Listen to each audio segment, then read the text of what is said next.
Simulasi CAT Ujian Tertulis Calon Anggota Bawaslu Kabupaten Kota, bagian 7. Ini merupakan kelanjutan dari simulasi sebelumnya. Dimaksudkan sebagai salah satu alternatif, media belajar untuk mengikuti CAT Ujian Tertulis Calon Anggota Bawaslu Kabupaten Kota tahun 2023. Semoga bermanfaat. Soal nomor 61, Pancasila merupakan filosofis Groundslack yang berarti Pancasila, A. Sumber dari kehidupan berbangsa, B. Sumber undang-undang, C. Sumber keputusan, D. Sumber hukum, E. Sumber dari segala sumber hukum. Pembahasan soal nomor 61, Pancasila merupakan filosofis Groundslack yang berarti Pancasila sumber dari segala sumber hukum. Dengan demikian, pilihan jawabannya adalah E, yaitu sumber dari segala sumber hukum.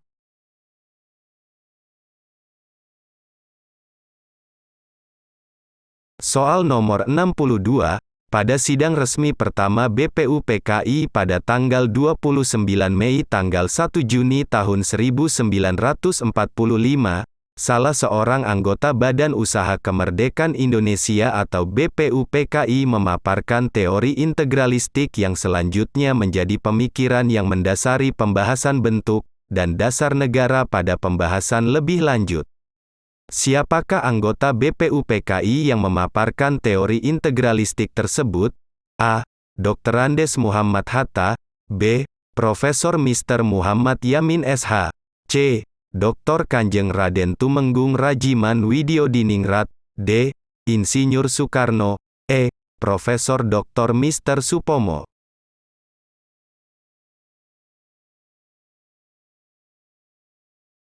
Pembahasan soal nomor 62, pada sidang resmi pertama BPUPKI pada tanggal 29 Mei tanggal 1 Juni tahun 1945, anggota Badan Usaha Kemerdekaan Indonesia atau BPUPKI, Profesor Dr. Mr. Supomo, memaparkan teori integralistik yang dicetuskan oleh Spinoza, Hegel, dan Adam Muller yang mengedepankan kesatuan negara dengan masyarakat.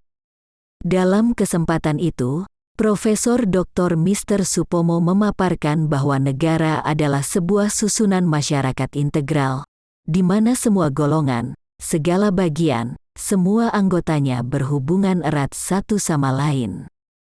Negara tidak memihak kepada satu golongan tertentu, golongan terkuat, atau paling besar, melainkan menjamin keselamatan seluruh hidup bangsa sebagai persatuan yang tidak terpisahkan.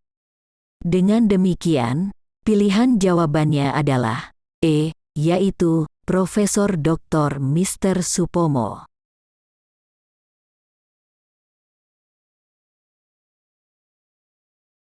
Soal nomor 63, semboyan Bhinneka Tunggal Ika secara konstitusional termuat pada Undang-Undang Dasar 1945, pada A. Pasal 36, B.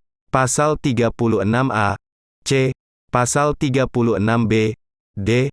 Pasal 37, E. Pasal 38. Pembahasan soal nomor 63, Pasal 36A Undang-Undang Dasar 1945 berbunyi, lambang negara ialah Garuda Pancasila dengan semboyan Bhinneka Tunggal Ika.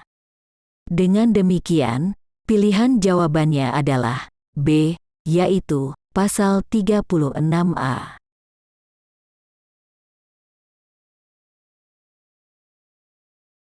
Soal nomor 64, pemungutan suara di TPS, wajib diulang apabila terdapat keadaan sebagai berikut, kecuali A. Pembukaan kotak suara dan atau berkas pemungutan, dan penghitungan suara tidak sesuai ketentuan, B. Petugas KPPS meminta pemilih memberikan tanda khusus pada surat suara yang sudah digunakan, C. Petugas KPPS merusak lebih dari satu surat suara yang sudah digunakan oleh pemilih sehingga menjadi tidak sah. D.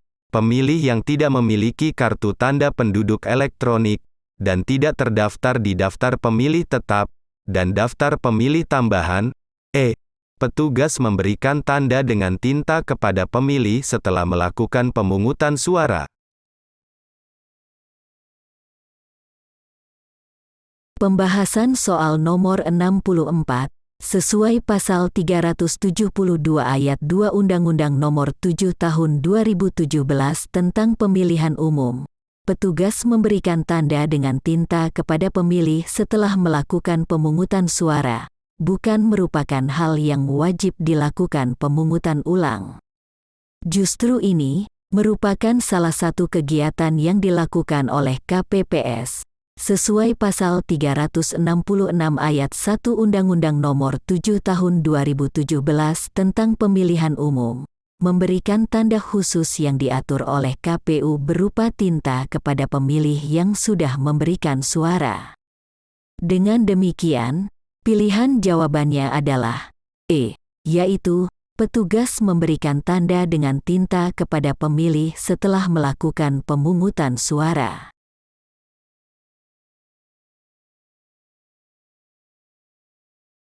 Soal nomor 65, pada alinea keempat dari pembukaan UUD 1945, terdapat makna bagi bangsa dan negara Indonesia, yaitu A. Pernyataan hak kemerdekaan, B. Cita-cita proklamasi, C.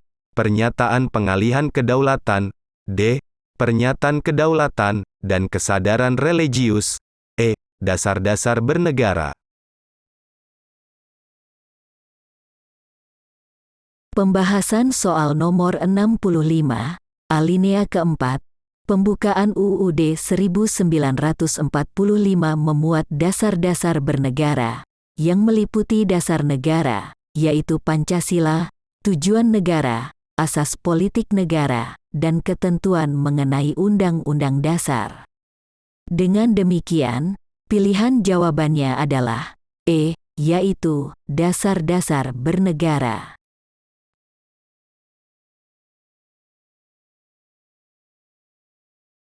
Soal nomor 66, salah satu fungsi partai politik adalah melakukan rekrutmen politik.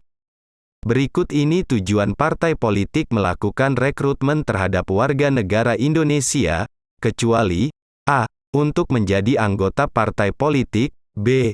Untuk menjadi bakal calon anggota DPR dan DPRD, C. Untuk menjadi bakal calon DPD, D. Untuk menjadi bakal calon kepala daerah dan wakil kepala daerah, E. Untuk menjadi bakal calon presiden dan wakil presiden. Pembahasan soal nomor 66, sesuai pasal 29 ayat 1 Undang-Undang Nomor 2 Tahun 2008 tentang Partai Politik sebagaimana telah diubah dengan Undang-Undang Nomor 2 Tahun 2011 tentang perubahan atas Undang-Undang Nomor 2 Tahun 2008 tentang Partai Politik, tidak disebutkan bahwa rekrutmen yang dilakukan oleh partai politik terhadap warga negara Indonesia dimaksudkan untuk menjadi bakal calon anggota Dewan Perwakilan Daerah atau DPD. Dengan demikian, pilihan jawabannya adalah C, yaitu untuk menjadi bakal calon DPD.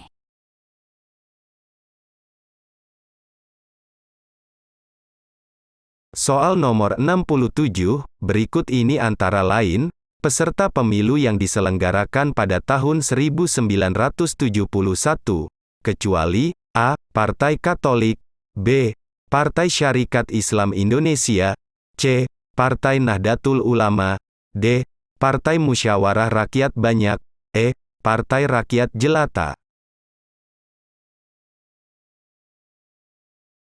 Pembahasan soal nomor 67. Berdasarkan keputusan Mendagri Ketua LPU nomor 52/LPU/tahun 1970, ditetapkan nomor urut peserta pemilu, yang terdiri dari 9 partai, dan satu golongan yaitu Partai Katolik, Partai Syarikat Islam Indonesia, Partai Nahdlatul Ulama, Partai Muslimin Indonesia, Golongan Karya, Partai Kristen Indonesia, Partai Musyawarah Rakyat Banyak, Partai Nasional Indonesia, dan Partai Islam Perti, dan Partai Ikatan Pendukung Kemerdekaan Indonesia. Sedangkan Partai Rakyat Jelata bukan peserta pemilu tahun 1971. Partai Rakyat Jelata adalah partai yang berdiri pada tahun 1945, yang lahir dari semangat maklumat X tahun 1945, yang kemudian bergabung ke Partai Sosialis Indonesia. Dengan demikian, pilihan jawabannya adalah E, yaitu Partai Rakyat Jelata.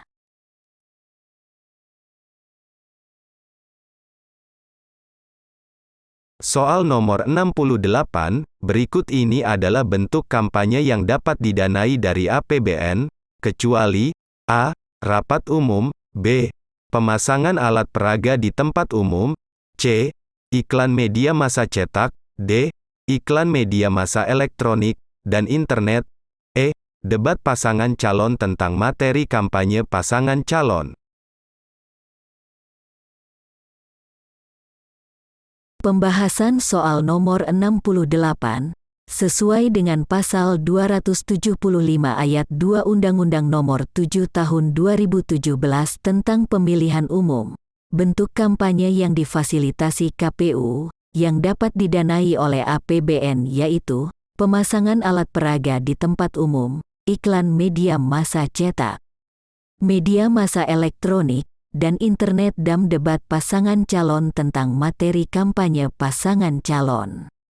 Sedangkan rapat umum, tidak termasuk yang difasilitasi KPU yang dapat didanai dari APBN. Dengan demikian, pilihan jawabannya adalah A, yaitu rapat umum.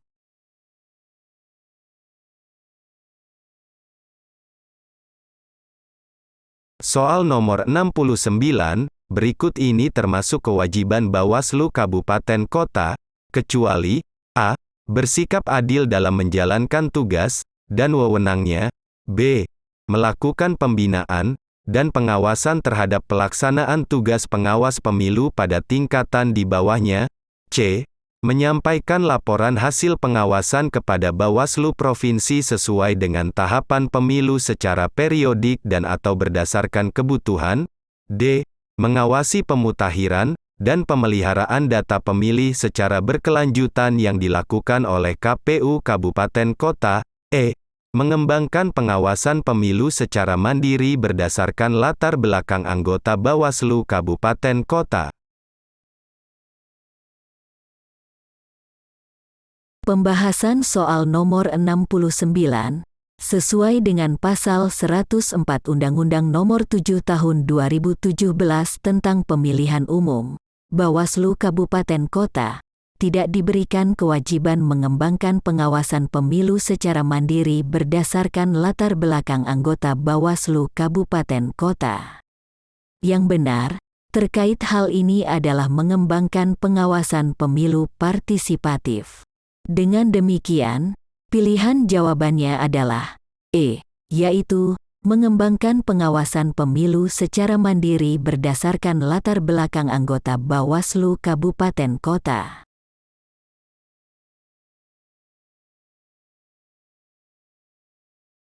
Soal nomor 70, permohonan sengketa peserta pemilu dengan penyelenggara pemilu di Bawaslu Kabupaten Kota, setidak-tidaknya harus memuat hal-hal sebagai berikut, kecuali A. Identitas pemohon yang terdiri atas nama pemohon, alamat pemohon, nomor telepon, dan alamat surat elektronik.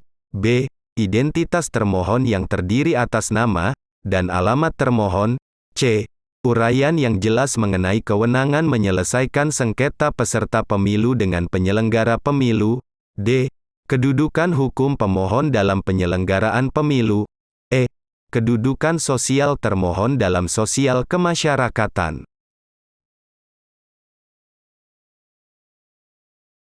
Pembahasan soal nomor 70. Sesuai dengan pasal 29 ayat 2. Peraturan Bawaslu nomor 9 tahun 2022 tentang tata cara penyelesaian sengketa proses pemilihan umum, permohonan sengketa peserta pemilu dengan penyelenggara pemilu, tidak ada keharusan untuk memuat kedudukan sosial termohon dalam sosial kemasyarakatan. Seharusnya kedudukan hukum termohon dalam penyelenggaraan pemilu. Dengan demikian, pilihan jawabannya adalah E, yaitu kedudukan sosial termohon dalam sosial kemasyarakatan.